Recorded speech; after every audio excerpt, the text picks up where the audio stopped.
Ku danna subscribe domin samun sababbin shirye-shirye, sannan ku danna ƙararrawar sanarwa don sanar da ku da zarar mun ɗora bidiyo.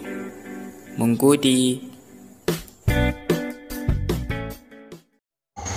Assalamu alaikum, barkamu da raka, sanin da sake saduwa da ku. Shahararren mawaƙin nan wato Hamisu ya samu kyautar tsaleliyar mota da tsabar kuɗi naira miliyan 5 a ƙasar Nijar. Ku biyo mu domin jin wannan labari da muka kawo muku. Muna roƙon ku da ku daure ku danna mana subscribing, kana sai ku danna mana alamar ƙarawa domin sabbin shirye-shiryen mu.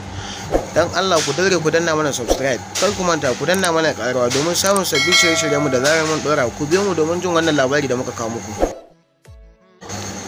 Hamisu ya samu kyautar tsaleliyar mota yayin da ya ziyarci wani biki a ƙasar Nijar da tsabar kuɗi naira miliyan 5.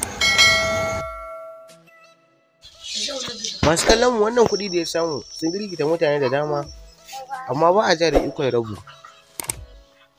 Kar ku manta, ni dai ina roƙon ku da ku daure ku danna mana subscribing, sannan ku danna mana alamar ƙarawa domin samun sabbin shirye-shiryen. Ku shirya tsaf domin ganin sabon shirin jiki magari a YouTube channel ɗinmu mai suna Abdul Prince Studio. Kar ku manta a danna subscribe, kana sai ku danna alamar ƙarawa domin samun wannan shiri da zarar mun dora. Wannan shiri da ya ƙunshi abubuwa da dama.